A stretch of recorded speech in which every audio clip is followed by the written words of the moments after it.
Hai semua, apa kabar? Semoga semua dalam keadaan yang baik ya. Minka kembali dengan bagian kedua dari kuis Alkitab tentang kisah para rasul.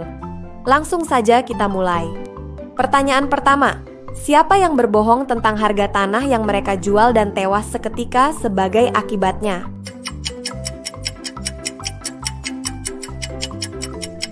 Mudah sekali, jawabannya adalah Ananias dan Safira.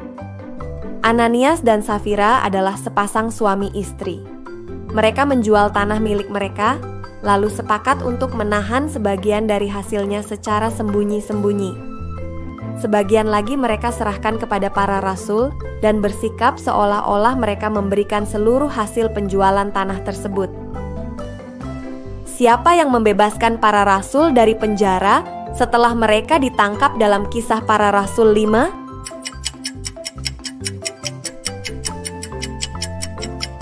Jawabannya adalah malaikat Tuhan. Dalam Kisah Para Rasul pasal 5, orang-orang Saduki menangkap dan menjebloskan para rasul ke penjara. Namun, pada malam harinya, seorang malaikat Tuhan membebaskan mereka. Siapakah yang memberikan nasihat bijak kepada Mahkamah Agama tentang cara menangani para rasul?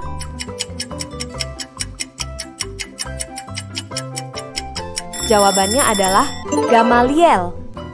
Ketika para rasul dibawa ke Mahkamah Agama dan diintimidasi agar tidak menyebarkan Injil, seorang Farisi bernama Gamaliel memberikan nasihat yang sangat bijak.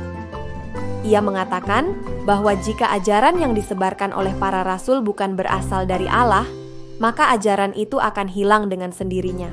Bahkan ia mengingatkan orang-orang yang menangkap mereka untuk berhati-hati, karena mungkin justru mereka yang melawan Allah. Gamaliel ini merupakan guru dari Paulus. Hai teman-teman, terima kasih sudah mendukung misi kuis Alkitab. Kalian juga bisa mendukung kami dengan dan donasi di sini. Siapakah martir pertama yang meninggal karena mempertahankan imannya kepada Kristus?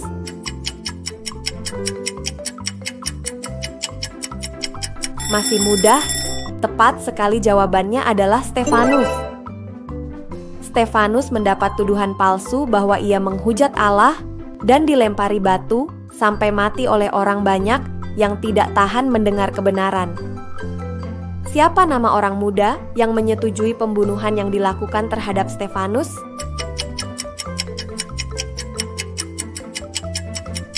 Jawabannya adalah Saulus. Disinilah Saulus pertama kali muncul, yaitu pada peristiwa kematian Stefanus. Saulus adalah orang muda yang masuk dalam golongan orang Farisi, murid dari Gamaliel. Mulai dari Kisah Para Rasul pasal 8 ini, perjalanan hidup Saulus yang kemudian kita kenal sebagai Paulus diceritakan. Ke kota mana Saulus pergi dengan membawa surat kuasa dari imam besar untuk menangkap semua orang yang percaya kepada Yesus?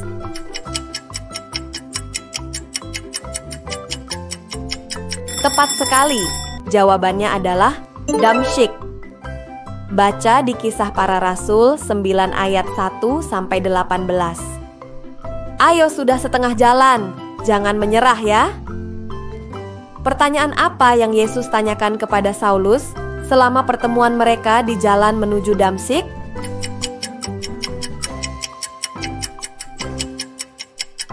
Yesus berkata, "Saulus, Saulus, mengapa engkau menganiaya aku?" Baca di Kisah Para Rasul 9 ayat 4. Siapa murid di Damsyik yang Tuhan utus untuk menyembuhkan kebutaan Saulus?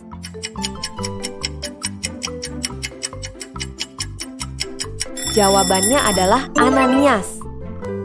Jelas sekali bahwa Ananias di sini berbeda dengan Ananias di Kisah Para Rasul pasal 5. Tidak ada catatan lebih lanjut mengenai murid bernama Ananias ini. Namun ia memegang peranan penting dalam proses pertobatan Paulus. Siapa nama orang lumpuh di Lida yang disembuhkan Petrus?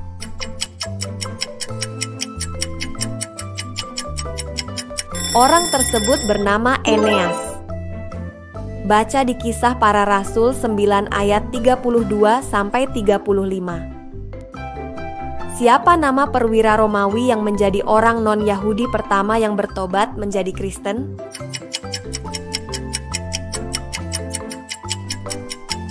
Jawabannya adalah Cornelius. Baca kisahnya di Kisah Para Rasul 10 ayat 1-48. Pertanyaan berikut ini cukup sulit. Dengarkan baik-baik ya. Penglihatan apa yang dilihat Petrus yang membuatnya menyadari bahwa Injil juga untuk orang non-Yahudi?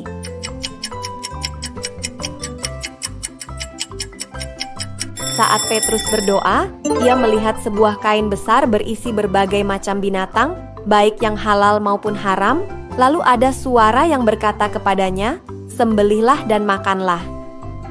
Penglihatan ini diterima Petrus saat ia sedang berdoa di rumah Simon di kota Yope. Dari penglihatan tersebut, Petrus menyadari bahwa Allah tidak membedakan orang. Baca Kisah Para Rasul 10. Teman-teman akan dibuat takjub oleh pekerjaan Tuhan yang ajaib. Pertanyaan terakhir, kamu pasti bisa menjawabnya. Siapa nama perempuan murah hati yang dibangkitkan Petrus dari kematian di Yope?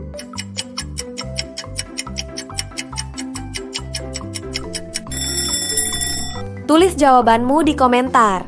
Jangan lupa share video ini ke semua orang yang kamu kenal. Dan jangan lupa aktifkan notifikasinya supaya kamu tidak ketinggalan kuis selanjutnya dari seri Perjalanan Para Rasul. Terima kasih sudah menonton, sampai jumpa di video berikutnya. Tuhan Yesus memberkati.